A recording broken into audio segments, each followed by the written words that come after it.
yang diandalkannya dan akan membagi-bagikan rampasannya.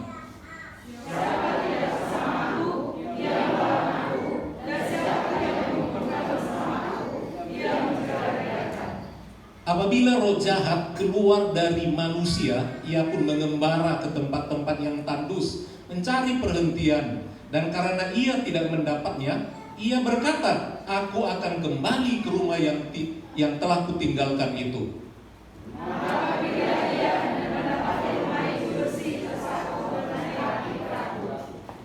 Lalu ia keluar dan mengajak 7 roh lain yang lebih jahat daripadanya, dan mereka masuk dan berdiam di situ. Maka akhirnya keadaan orang itu lebih buruk daripada keadaannya semula.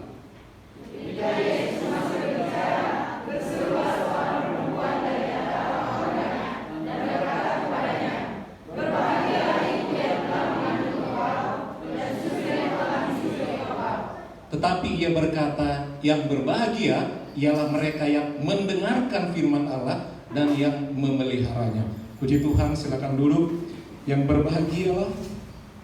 berbahagia adalah yang mau mendengarkan firman Allah dan yang memeliharanya. Baik saudara, firman Tuhan hari ini kita beri judul "Mengikut Tuhan Pasti Bahagia". Tuhan Yesus adalah memang benar-benar Allah. Satu kali dia mengusir suatu setan yang masuk ke seseorang.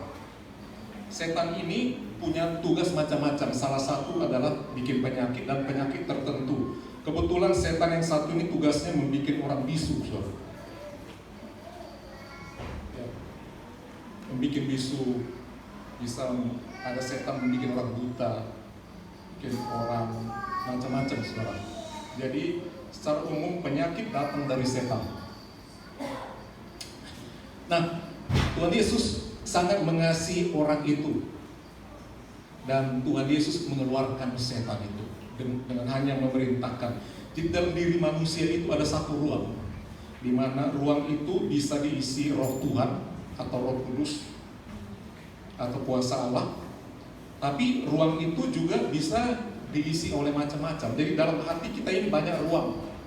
Ada kalanya jemaat kalau berdoa, "Isilah piring-piring hati kami." Ya, seolah-olah dalam hati itu macam-macam piring, besar kecil. Apapun, pengertian sebenarnya adalah ada ruang di hati. Ada pujian mengatakan ada tempat di hatiku untuk melayani Tuhan. Tergantung kita, ruang-ruang hati kita ini mau diisi apa? Mau diisi kebohongan, ya, keserakahan, kemalasan, kebencian, dendam, iri hati, ya, pembunuhan, semua boleh diisi, sebab ruangnya sangat luas. Nah, kebetulan setan ini masuk, dia dapat tugas adalah bikin bisu. Dan waktu Tuhan Yesus melepaskan, mengeluarkan setan itu, tinggal perintahkan saja, "Keluar kau setan," dan setan itu keluar, sehingga dia gak kerja lagi, sehingga mulutnya bisa berbicara. Sekarang itu pekerjaan daripada Tuhan. Ketika Tuhan Yesus berhasil mengeluarkan setan itu, tentu sebelumnya udah banyak orang berusaha untuk mengusir setan yang membuat anak itu sakit bisu, tapi tidak ada yang berhasil. Tapi ketika Tuhan Yesus perintahkan keluar dengan kuasanya, kuasa Allah yang ada pada dirinya, setan itu keluar dan anak itu, orang itu menjadi bisa berbicara. Tuhan Yesus juga mengetahui isi hati orang atau pikiran orang. Tidak semua yang kita ucapkan baru Tuhan Yesus tahu. Kalau saya sebagai manusia, kalau diucapkan orang, baru saya tahu. Atau saya dengar, saya tahu. Tapi kalau dalam hati, saya tidak tahu. Tidak perlu menebak-nebak, mungkin dia kira saya begini. Seringkali kita menebak-nebak. Tapi Tuhan Yesus tidak main tebak. Orang tidak ucapkan, dia mengerti hati, pikiran kita. Jadi, Yesus membaca pikiran orang itu. Dan ada yang mengatakan dalam hati pikiran mereka, dia bisa keluarkan itu, pasti dia pakai kuasa Beelzebul. Beelzebul itu satu kelompok setan yang dipimpin oleh pemimpin yang bernama Beelzebul. Satu kelompok lain lagi ada banyak pengikutnya dipimpin lagi Beelzebul, jadi banyak Beelzebul. Yaitu pemimpin satu kelompok setan. Kenapa orang itu mengatakan demikian? Sebab ada kalanya orang memang menyembuhkan sesuatu dengan menggunakan kuasa hal-hal yang lain, saudara, untuk menyembuhkan. Dan kalau mau menyembuhkan itu tentu harus, misalnya karena setan itu tugasnya macam-macam. Setan yang kecil ini bikin rematik, bikin asam urat, ini bikin ini. Seperti itu. Jadi setan yang lebih tinggi lagi, yang lebih mengerikan penyakit yang dia beri. Dia bisa memberi, dia bisa mencabut. Oleh sebab itu mereka pikir pasti setan yang bisa mengeluarkan, bikin orang dibisu, pasti sudah kepala setan Beelzebul. Sehingga dia bisa suruh anak buahnya, udah pergi. Jangan lain kamu dia. Seperti itu. Tapi Tuhan Yesus katakan, jadi kalau kalian itu mengusir setan pakai apa? Tuhan Yesus sudah tahu, pakai kuasa kegelapan juga, tapi mesti yang lebih tinggi. Kalau aku mengusir setan dengan Beelzebul, wah berarti aku setan loh, pengikut setan. Tapi dikatakan aku mengusir setan dengan kuasa Allah. Itu berarti kerajaan Allah sudah datang. Ketika orang menuduh Tuhan Yesus menyembuhkan orang dengan menggunakan kuasa setan, dia tidak marah loh. Ayat ini tidak ada respon Tuhan Yesus. Dia marah, dia emosi. Kalau saudara dituduh, saudara dituduh mencuri, dituduh berzina, dituduh melakukan ini, kita pasti marah. Ya, kita dikatakan pakai ilmu ini, kita dituduh telah menyantet orang atau menyembuhkan orang dengan menggunakan ilmu-ilmu kebatinan, kita akan marah. Tapi Tuhan Yesus tidak demikian. Dia hanya mengatakan, ya, kalian kalau mengusir setan pakai apa? Yang jelas aku tidak pakai itu, aku pakai kuasa Allah. Langsung Tuhan Yesus dalam ayat yang ke-23 mengatakan, siapa tidak bersama aku? Ini pentingnya berpihak kepada Tuhan. Kita harus bisa memilih dalam kehidupan kita ini. Kita memilih ke Tuhan Yesus atau bukan. Pokoknya di luar Tuhan Yesus itu kuasa kegelapan. Sehingga dikatakan demikian, siapa tidak bersama aku, ia melawan aku. Siapa tidak bersama Tuhan Yesus, kehidupannya tidak bersama dengan Tuhan, tidak dipimpin oleh Tuhan, dia melawan aku. Orang-orang yang tidak mau dekat dengan Tuhan, tidak mau mendengar suara Tuhan, tidak tinggal di dalam Tuhan, tidak bersama dengan Tuhan, dia sama dengan melawan Tuhan. Jadi melawan Tuhan itu tidak kita bilang, oh engkau begini. Tidak. Pokoknya tidak bersama Tuhan berarti adalah melawan Tuhan. Dan selanjutnya dikatakan, dan siapa tidak mengumpulkan bersama aku. Hal-hal yang Tuhan kerjakan, Tuhan mau mengumpulkan orang untuk datang kepada Tuhan, melayani dan sebagainya, mengumpulkan hal-hal yang baik, mengumpulkan orang untuk bersama-sama melayani Tuhan, dikatakan dia mencerai-beraikan. Jadi kalau ada kita yang gak suka ngumpul satu pekerjaan Tuhan, firman Tuhan katakan karena tidak bersama dia mencerai-beraikan. Itu sebabnya seringkali seseorang yang tidak mau kumpul bersama-sama dengan anak Tuhan, kehidupannya itu memang mencerai-beraikan, merusak pelayanan. Sibuk kita melayani orang yang tidak mau kumpul itu, karena memang mereka mencerai-beraikan. Artinya apa? Menjadi batu sandungan dalam pelayanan. Itu sebabnya kita perlu berkumpul bersama-sama dengan Tuhan, bahwa kita adalah di pihak Tuhan. Selanjutnya penulis Lukas menceritakan pentingnya kita ini memiliki kuasa Tuhan untuk melindungi kita. Dalam diri kita ini ada satu roh atau malaikat pelindung setiap orang. Roh Tuhan itu ada. Kita tidak 100% bisa melindungi diri kita, tapi ada satu kekuatan. Kalau kita memang hidup dalam Tuhan, ada malaikat Tuhan yang bisa menjaga kita, ada roh Allah yang melindungi kita. Itu sebabnya perlu kita berdoa dengan iman bahwa Tuhan beserta kita dalam menghadapi berbagai kesulitan hidup. Kita lihat selanjutnya pengaruh roh jahat atau setan ini. Apabila roh jahat keluar, tadi kan udah keluar setan itu, satu setan udah bersih, jangan langsung tenang. Perlunya kita selalu waspada, menjaga, menjaga diri kita supaya tidak dimasuki oleh roh-roh jahat ke dalam hati kita yang membuat kita jauh daripada Tuhan. Nah, apabila roh jahat keluar dari manusia, tentu senangnya udah keluar, ia pun mengembara ke tempat-tempat yang tandus.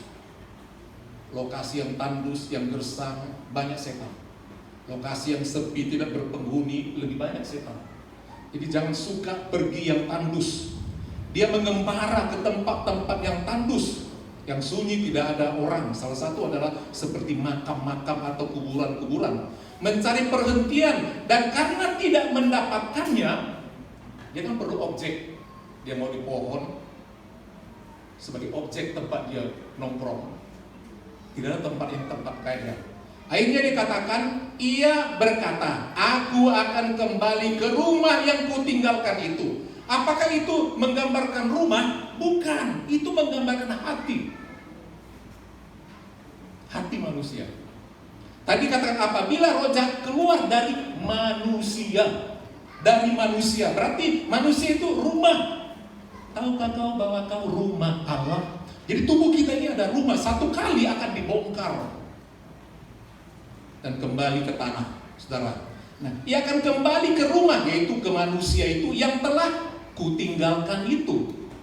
Maka pergilah ia dan mendapati rumah itu, artinya orang itu bersih tersapu. Dia sehat, tidak sakit, tidak bisu, rapi teratur, bicaranya udah oke. Lalu ia keluar, wah udah rapi orang itu. Sayang tidak diisi penjaga baru, kosong. Tidak ada roh Tuhan, tidak ada firman Tuhan. Ya, dia memang baik. Lalu keluar dan mengajak 7 roh jahat lain. Tadi kan cuma satu. Satu aku gampang diusir. Aku udah keluar. Sekarang aku mau masuk biar gak senaknya diusir. Ajak lagi yang lain. Dia ajak lagi 7 roh lainnya lebih jahat daripadanya. Kalau dikatakan lebih jahat, tadi kan rohnya bikin bisu misalnya. Kalau lebih jahat, bisa sakit dan lebih ngeri dari bikin bisu. Iblis yang tahu. Jadi jangan saudara langsung lupa Tuhan kalau saudara dilepaskan dari satu masalah seperti penyakit atau apapun yang diberikan oleh setan. Sebab kalau kita tidak isi dengan firman Allah, tidak isi dengan kuasa Allah untuk melindungi kita, bagi Tuhan gampang membiarkan. Tuhan tidak kirimkan setan, tapi kalau kita tidak bersama Tuhan, kita mencerai-beraikan. Akan datang lagi masalah lebih besar. Kalau masalah yang pertama disembuhkan dan kita tidak menjadi lebih dekat sama Tuhan, nggak lebih dekat sama Tuhan, udah dapat mujizat, dapat pertolongan, oh begitu saja, tidak lebih baik. Hati-hati,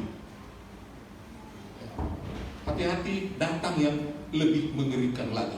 Lalu ia keluar dan mengajak 7 roh lain yang lebih jahat daripadanya, dan mereka masuk dan berdiam di situ. Udahlah, kalau udah masuk, apa kerjanya? Bikin masalah. Dan maka akhirnya keadaan orang itu lebih buruk. Tadi udah sembuh, tapi tidak diisi oleh firman Tuhan dan kuasa Allah. Lebih buruk daripada keadaannya semula. Itu mengerikan. Jadi apa yang dilakukan oleh Tuhan Yesus dan dengan perkataannya mengajarkan bla bla bla bla bla, banyak orang menjadi takjub. Hebat ini ya, punya kuasa luar biasa. Bisa usir sebuah setan ini pengacaranya pun luar biasa. Banyak kita harus punya kuasa daripada dia supaya tidak masuk lagi penyakit atau masalah yang lain. Ayat 7, ketika Yesus masih berbicara tentang yang tadi itu, tentang apa yang dikerjakan, dikatakan seorang perempuan dari antara orang banyak itu. Begitu banyak perempuan yang datang untuk melihat peristiwa mujizat yang dilakukan oleh Tuhan Yesus. Berkata kepada Tuhan Yesus, berbahagialah ibu yang telah mengandung engkau dan susu yang telah menyusui engkau. Ya, puji Tuhan Yesus. Dari sekian banyak ibu-ibu perempuan, satu yang nekat bicara. Berbahagia engkau Yesus. Ya. Engkau beruntung. Beruntunglah ibu yang telah mengandung engkau, melahirkan engkau, dan yang telah menyusui engkau. Wah.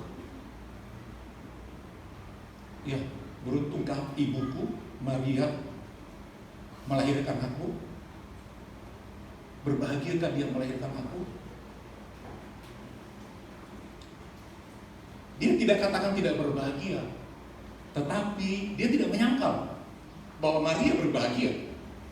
Tetapi dia berkata hal yang lebih membahagiakan. Tetapi ia berkata yang berbahagia. Yang berbahagia. Jadi syarat berbahagia, pengertian berbahagia dalam diri Tuhan Yesus, dalam kekristenan ialah mereka orang-orang yang mendengarkan firman Allah. Mendengarkan firman Allah dan yang memeliharanya. Alkitab dalam bahasa asli perlu ilmu untuk mengartikan dalam berbagai bahasa. Ada kalanya sangat sederhana dimengerti dalam bahasa tertentu, ada kalanya sangat sulit untuk diterjemahkan dalam bahasa yang lain karena pengaruh budaya, saudara. Misalnya dalam Alkitab yang paling dikatakan dalam terjemahan, yang paling mendekati aslinya dalam penerjemahannya, dalam bahasa Ibrani itu, saudara, banyak kata-kata persamaannya. Nah, memilih kata yang paling tepat itu sulit. Dalam King James, ya, Raja James, Inggris, terjemahan dia itu paling akurat, orang katakan paling mendekati. Dikatakan demikian dalam salinan itu, kata diberkati tadi, atau berbahagialah ibu yang melahirkan engkau, dan seterusnya. Dikatakan demikian dalam salinan King James, blessed is the womb that bare thee, and the paps which thou hast sucked. Artinya demikian, diberkatilah atau berbahagialah rahim. Jadi kandungan itu the womb bear thee, yang telah melahirkan engkau. Jadi rahimnya berbahagia atau beruntung kalau dari rahim seorang ibu yang melahirkan. And the paps artinya adalah payudara daripada seorang ibu. Itu plural, paps ada s. Jadi yang telah disusui oleh Yesus. Itu ayat itu. Jadi diartikan begitu pengaruh seorang ibu, pengorbanan seorang ibu itu besar. Dia hamil sekian bulan, kemudian harus disusui teratur sampai nanti dia boleh disapi untuk diserahkan di bait Allah. Dikatakan berbahagia, udah capek mengandung dan susah menyusui. Beruntung dia susah-susah hamil dan mengandung, melahirkan, membesarkan, dan anaknya luar biasa. Begitu baik, murah hati, bisa menyembuhkan, menolong orang, free. Begitu baik, kata-kata bijaksana yang menghidupkan iman orang, yang membahagiakan orang. Orang kagum, aduh bahagia kali, orang seperti ini, super power, bisa menolong ini semua. Duh, andai kan ada orang yang bisa sembuhkan semua, tolong, sakit apapun semua, pasti kita memuji orang itu. Aduh bahagialah. Seorang ibu pasti berbahagia kalau memiliki anak punya kelebihan. Semua kita itu sebagai kita bersaksi, tolonglah anak kami, doakan, tolong anak kami sakit, tolong anak kami punya doa, cita-cita begini. Dan kalau itu dapat, kita bisa menceritakan sama orang. Dan kalau satu keluarga bercerita dengan lain, pasti tanya, anakmu udah berapa?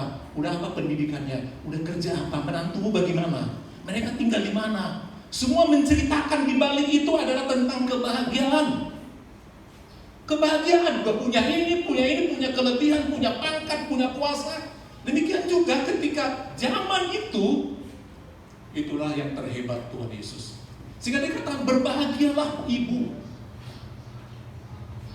Dia tidak tahu memang ibu atau Maria ketika dia mengetahui dia mengandung dari Roh Kudus. Ketika datang salam daripada sanaknya Elisabet, di Lukas 1 ayat 48 bagian B dikatakan, ya, Lukas 1 ayat 48 bagian B dikatakan, mulai dari sekarang segala keturunan akan menyebut aku berbahagia. Segala keturunan akan menyebut aku berbahagia. dalam doktrin gereja Katolik, mereka mengangkat Maria setara dengan Yesus Kristus. Karena apa? Dari rahim Maria, ya, dari susu Maria, Yesus hidup sebagai manusia. Dan karena dia, Maria menjadi pembuka jalan bagi penebusan. Sehingga gereja Katolik mengangkat derajat Bunda Maria setara dengan Yesus. Itu sebabnya mereka bisa berdoa kepada Bunda Maria dengan harapan dia bisa berbicara dengan buah kandungannya, yaitu Yesus Kristus, untuk memberkati umatnya. Kita tidak punya doktrin tentang hal itu, sebab Tuhan bisa hadir dalam wujud bagaimanapun dan dari manapun tanpa merendahkan kebaikan, keluhuran hati daripada Bunda Maria. Pengorbanannya, mengandungnya, membesarkannya, dia menderita. Tapi memang dia adalah ibu yang diberkati, dikatakan ibu yang berbahagia. Nah, mari kita sebagai anak-anak Tuhan mengerti, menghargai juga saudara mengenai orang yang disebut berbahagia. Sebagai anak, kita harusnya menjadi orang yang disebut orang yang membahagiakan orang tua. Yesus menjadi orang yang membahagiakan orang tuanya, mengangkat harta, harkat, kedudukan, nama daripada keluarganya. Maria menjadi orang yang terhormat. Dalam salinan yang lain, New International Version, yaitu NIV, dikatakan terjemahannya blessed is the mother. Kalau tadi the womb, rahim. Tapi ini dikatakan blessed is the mother who gave you birth, yang telah melahirkan engkau, and nurse you. Nurse itu perawat. Kalau nurse bentuk pasif, bentuk past tense, artinya yang telah merawat engkau, membesarkan engkau. Diberkatilah, berbahagialah ibu yang telah melahirkanmu dan telah merawatmu. Dan nampak perbedaannya. Yang satu menekankan tentang rahim dan payudara yang telah membesarkannya, yang lain mengatakan hanya tentang seorang ibu yang telah merawat. Semua benar terjemahan itu. Dan dalam bahasa Indonesia, saya tidak sempat mendownload, supaya tidak bisa di-download Bible karena tidak punya, saudara. Di mana misalnya dalam bahasa Batak, saudara, bahasa Toba tidak bisa jumpa di internet. Tapi dalam bahasa Indonesia kita telah mendengar firman tadi yang mengatakan bahwa yang berbahagia, berbahagialah ibu yang telah mengandung. Tadi katakan mengandung, pengertian di sini, dan susu seperti yang pertama and the pets, dan susu yang telah menyusui engkau. Untuk melahirkan seorang anak tentu saja harus ada suaminya. Saudara, tidak mungkin Maria begitu saja, tapi Maria lahir dari Roh Kudus. Benih manusianya itu dari manusia itu Maria, tapi benih prianya itu Allah sendiri, yaitu Roh Kudus.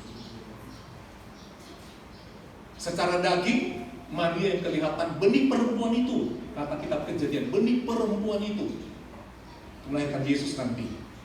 Tetapi itu kan sebagai manusianya. Kita lihat dari segi Allahnya, adalah lahir daripada Roh Kudus. Nah, Tuhan Yesus melahirkan gerejanya, dia harus mati di kayu salib.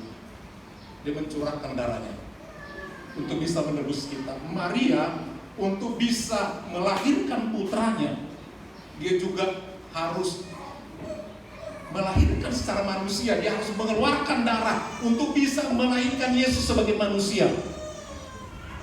Satu perjuangan yang berat, dan akhirnya dia menjadi berbahagia dan menghasilkan anak-anak yang takut akan Tuhan, yaitu kita-kita ini, saudara, ditebus oleh darah Yesus. Nah, Yesus dipuji, wah engkau hebat, engkau hebat. Tetapi Tuhan Yesus mengatakan yang berbahagia dia tidak singgung tentang Bunda Maria. Bukan artinya dia mau menghina atau mengecilkannya. Bukan. Bukan mau mengecilkan tentang mujizat, kehebatan daripada Tuhan Yesus. Ya. Itu karena dia Allah. Tetapi mari kita sebagai anak-anak Tuhan, untuk bisa dalam hidup ini, jangan salah. Orang yang berbahagia, saudara, bukan sekedar karena sehat, sebab tidak selamanya sehat. Bukan karena kita punya harta, harta juga akan berlalu dan tidak selamanya dinikmati. Banyak orang merasa bahagia dengan berbagai-bagai hal, tapi jangan lupa bahagia itu tidak selamanya. Ada waktunya juga habis, ada waktunya juga sakit, ada waktunya tidak ada dan menderita. Jadi kita tidak bisa andalkan itu. Tidak bisa. Hari ini bisa katakan beruntung si A punya anak ini, dia telah begini. Kita tahu biasa bagaimana anaknya. Kita belum tahu. Banyak orang menjadi lupa diri, lupa Tuhan, lupa gereja. Udah diberkati, udah lupa semuanya. Tidak tahu hari esoknya. Ada satu mantan jemaat di sini ya, bukan orang kita. Sebelumnya udah dari mana dia berapa kali pindah. Karena lawatan Tuhan diserukan mereka dan menjadi jemaat di sini. Gak lama kemudian di satu tempat, kemarin kami waktu ada pesta pemberkatan nikah, kami kaget di tempat yang lain lagi. Aduh, luar biasa. Saudara, orang-orang seperti ini gimana mau diberkati oleh Tuhan? Gimana? Sekian lama di sini, sekian lama di sana. Tugasnya hanya saudara mementingkan kepentingannya. Saudara, yang berbahagia itu kita tidak boleh lihat dari segi apa yang dia miliki, bagaimana dia hebatnya. Bukan. Paling berbahagia adalah kalau kita mau dikatakan mendengar. Tetapi ia berkata, yang berbahagia ialah mereka yang mau mendengarkan firman Tuhan. Mendengarkan firman Tuhan bukan gampang. Banyak ayat mengenai pentingnya mendengar dan mau melaksanakan firman Tuhan. Salah satu kitab Yakobus pasal 1 ayat 2 dikatakan, tetapi hendaklah kamu menjadi pelaku firman dan bukan hanya pendengar. Sebab dikatakan, jika tidak demikian, kalau hanya mendengar tidak mau melakukannya, kamu menipu diri sendiri. Nipu orang kadang-kadang kita bisa untung, tapi menipu diri sendiri kita nggak dapat apa-apa. Jadi yang pertama saudara, kita memang harus mendengar dan mau melakukan firman Allah. Mendengar firman Tuhan, tidak usah dulu cerita melakukannya. Mendengar saja bukan hal yang mudah. Kenapa saudara? Karena waktu kita mendengar firman Tuhan, bisa pemahaman kita tentang apa yang kita inginkan dari Tuhan, dari firman itu adalah bisa berbeda dengan yang kita bayangkan. Kalau kita pikir, kalau kita dengar firman Tuhan kita akan menjadi damai, tenang, senang semua, seperti yang aku inginkan, akan sehat, akan bahagia, diberkati. Seperti itu. Semua dengar dan diberkati. Kita punya pemikiran seperti itu, seperti yang kita bayangkan. Tapi kenyataannya kan tidak seperti itu. Jadi saudara, seringkali orang ketika belum mendapatkan berkat itu, nggak mau lagi dengar firman Tuhan.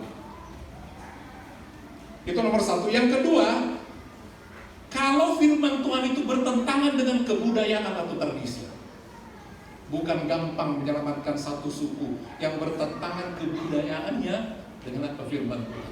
Banyak sekali kebudayaan bertentangan dengan firman Allah. Ada satu daerah, saudara, yang bebas menikah banyak orang, begitu sulit memenangkan suku itu. Di Afrika sana punya banyak suami boleh, punya banyak istri boleh. Kesulitan masuk ke suku-suku tertentu karena bertentangan dengan firman Allah.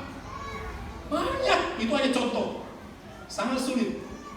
Bertentangan budaya tradisi itu dengan firman Allah, sulit dimenangkan. Termasuk budaya Batak. Banyak orang susah masuk di gereja tertentu karena ajarannya begitu ketat. Karena banyak ajarannya bertentangan dengan budaya atau adat istilah. Yang ketiga, orang tidak mau dengar firman Tuhan, dengar khotbah karena menembak dosa, menegur dosa, mengingatkan orang, nggak usah dengar. Dia mau tenang dalam dosa itu, dia mau mabuk, mau apa saja. Itu sebabnya susah bergereja. Teliti setiap orang yang susah bergereja, pasti dia tidak tenang. Karena apa? Ditegur dosanya. Dosanya ditegur. Yang keempat, kenapa orang tidak mau dengar firman Tuhan? Karena dia dimasuki ajaran-ajaran, pemahaman-pemahaman yang anti dengan kekristenan. Itu sebabnya anak kita kalau tidak kuat firman Allah, dimasuki dengan ajaran agama lain. Yesus itu Tuhan, bodoh kalian. Ya. Tuhan kalian itu bodoh, masa Tuhan mau disalibkan? Logika bermain. Bodoh jadi orang Kristen, tidak logika. Masa ada hamba-hamba Tuhannya, imam-imamnya dilarang nikah? Bodoh. Kan masuk akal, sebab banyak gereja Kristen juga yang ada jadi Bible Pro, nggak menikah ibu-ibu, dan juga bapak-bapak nggak menikah demi pelayanan, lain sebagainya. Dan hanya satu istri. Bodoh. Tidak masuk akal ajaran itu. Di luar Kristenan boleh tumbuh subur karena bisa banyak istri dan kawin cerai. Itu salah satu membuat populasi penduduk itu di luar Kristen banyak karena memang bebas beternak, berapinak. Kristenan tidak. Itu sebenarnya memang sulit untuk berkembang kalau secara natural melahirkan. Ya. Sulit sekali. Jadi diracuni oleh ideologi paham-paham anti kekristenan, masuk logika manusiawi, sehingga tidak mau mendengar firman Tuhan. Yang kelima adalah kalau menyinggung mengenai keuangan. Seringkali orang tidak mau mendengar firman Tuhan. Ketika firman Tuhan menyinggung tentang keuangan, tentang pekerjaan, tentang penghasilan, tentang berkorban, orang tidak mau datang. Ini fakta. Kalau udah mulai janji iman, nggak datang. Ya, kalau udah mau Natal, kan nanti ada bayar-bayar, nggak datang itu. Hati-hati loh. Ya mulai nanti ditagih mau gotong royong, nggak muncul itu. Berbagai hal. Emang sulit mendengar firman Tuhan. Benar apa benar? Karena kita ditegur.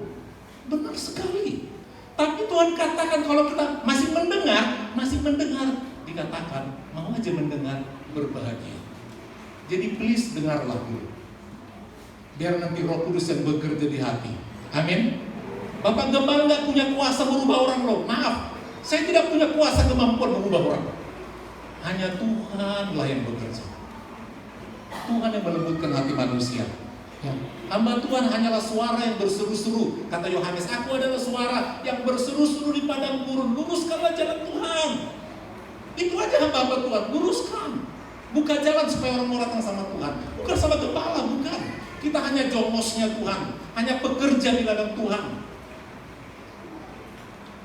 Jadi yang berbahagia adalah kalau kita mau mendengar. Dan kalau kita sudah mau mendengar, belajar ketaatan kedua, satu paket yaitu mau memeliharanya, mau menjaganya. Kata mendengar itu hear. Semua terjemahan dalam bahasa Inggris yang lain, sebuah Alkitab bahasa Inggris lain dikatakan hear, mendengar. Itu pakai telinga, pasang telinga. Kemudian memelihara, kata memelihara macam-macam. Kata memelihara ada yang disebut dengan keep. Artinya pegang firman Tuhan ini. Pegang. Nanti kalau ada yang bertentangan dengan firman Tuhan, tetap pegang yang firman Tuhan ini. Yang di Alkitab ini, jangan yang lain. Ada suara-suara begini-begini, ajaran ini, dari proyek apa semua. Tapi pegang yang ini, keep it. Itu kata salah satu terjemahan. Keep it. Terjemahan yang lain dikatakan obey it. Ikuti, obey. Obey. Ikuti yang ini, yang firman ini. Jangan ikuti yang itu. Jangan ikuti yang sana, jangan ikuti yang dengar sana sini. Ikuti saudara. Mari kita belajar untuk mendengar. Ini penting. Ada seorang udah tua, opungnya udah tua sekali ya. Dari anak muda, dari kecil, si opung ini rajin bergereja. Sampai udah tua, istrinya udah gak ada lagi. Si opung ini yang sendiri, Cucunya bilang gini, Opung Doli, udahlah di rumah aja. Nanti entah ada apa-apa, kau usah lagi bergereja. Kan Opung Doli, sedangkan kami ngomong aja susah mendengar, mengerti Opung. Membaca pun susah sekali. Kita sedikit begini ngomong, Opung Doli susah mengerti, mendengar. Ngapain ya paling khotbah sama pandita itu panjang kali, gak kedengaran. Tapi si Opung nyanyi terus datang ke kebaktian. Kadang-kadang dia tertidur karena memang baginya memang banyak sakit begitu lama duduk. Tapi dia terus datang semampu dia, sebisanya dia mendengar. Satu kali didesak sama cucunya, Opung gak usah lagi pergi lah, pokoknya gak mau aku temani, di rumah aja. Langsung si Opung bilang begini, cucuku, ambil dulu ember itu. Untuk apa Pung? Isi dulu bak, ambil air dari luar sana, dari sungai, isi. Opung udah bocor itu ember, isi dulu. Udah lama gak pernah dipakai ember itu untuk angkat sayur, kotor kali, bawa dulu. Si cucunya pun ambil air dari luar, bawa. Belum sampai di bak kamar mandi, air udah banyak terbuang karena bocor. Dia tuang, itu sedikit. Opung ini ngerjain orang aja katanya. Lebih cepat, supaya cepat terisi, cepat. Ambil lagi, diikuti cucunya terus. Hanya mengajari. Lama kali pun capek. Sekarang tengok setelah sekian kali kau ambil, lihat ember itu bagaimana sekarang.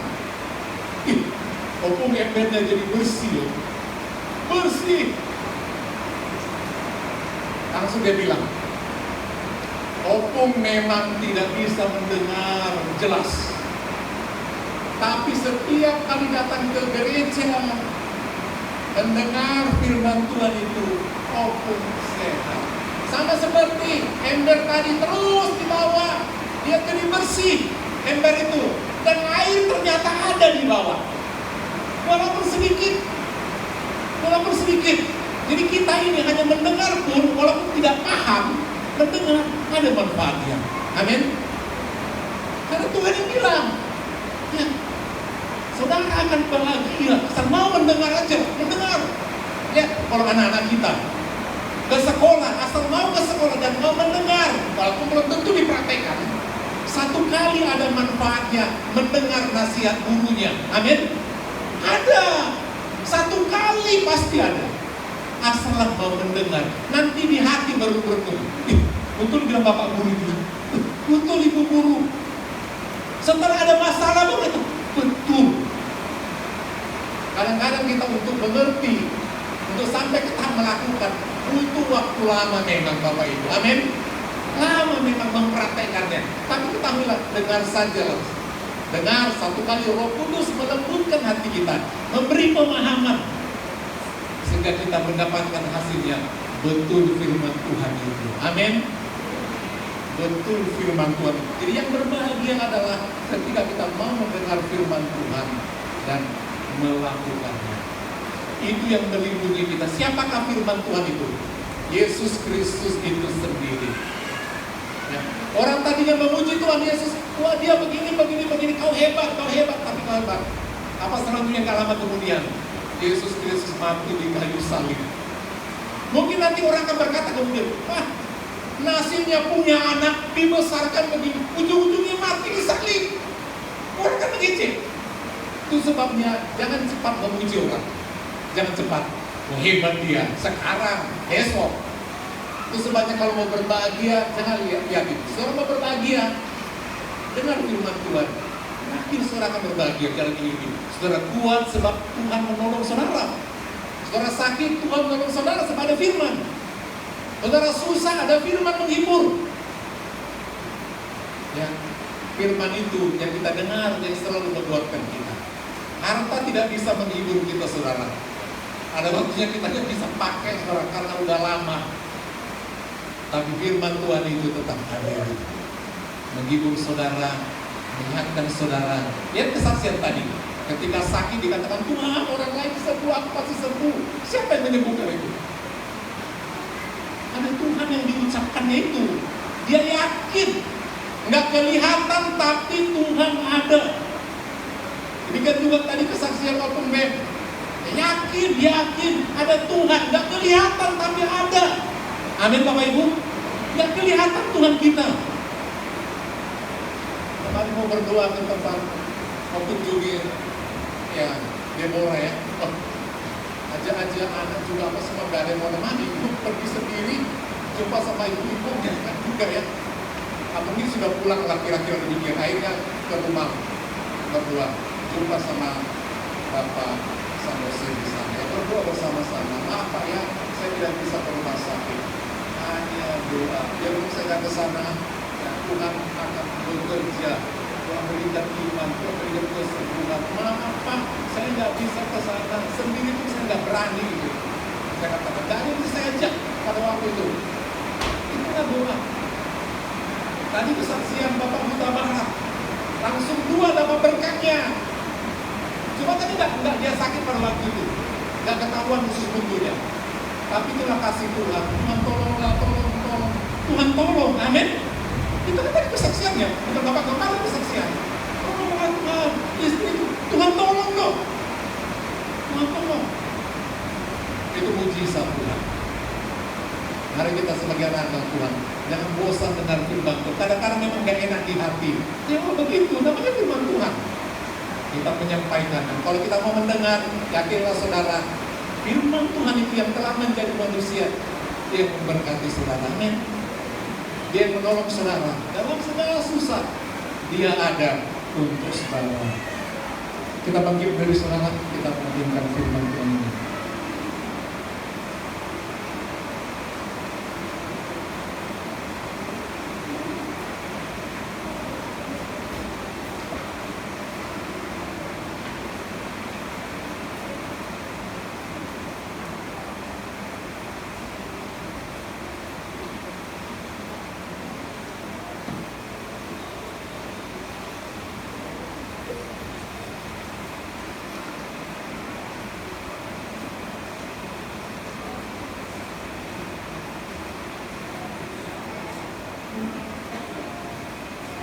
Ada satu pujian lama, ku dengar Yesus memanggil.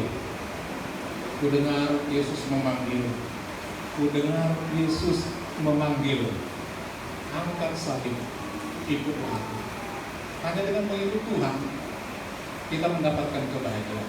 Karena memang menderita, tapi ketahuilah kalau bersama Tuhan Yesus semua masalah kita bisa selesaikan.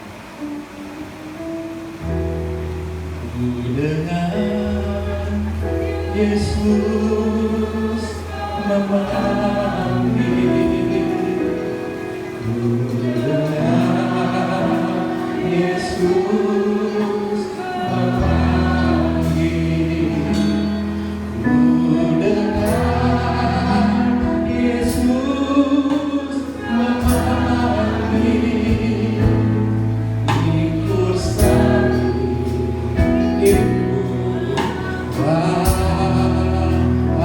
sekali lagi ku dengar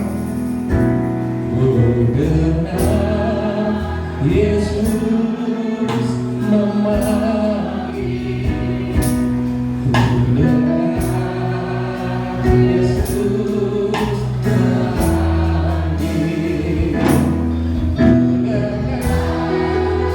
Yesus memanggil,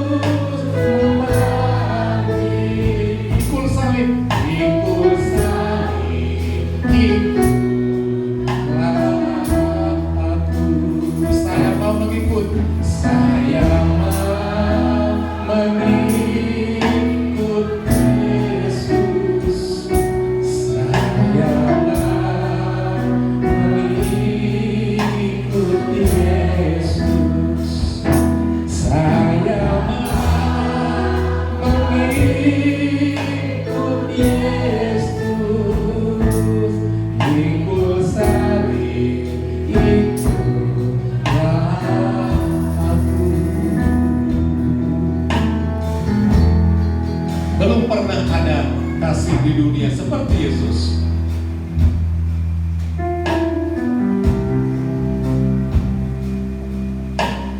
Belum pernah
saudara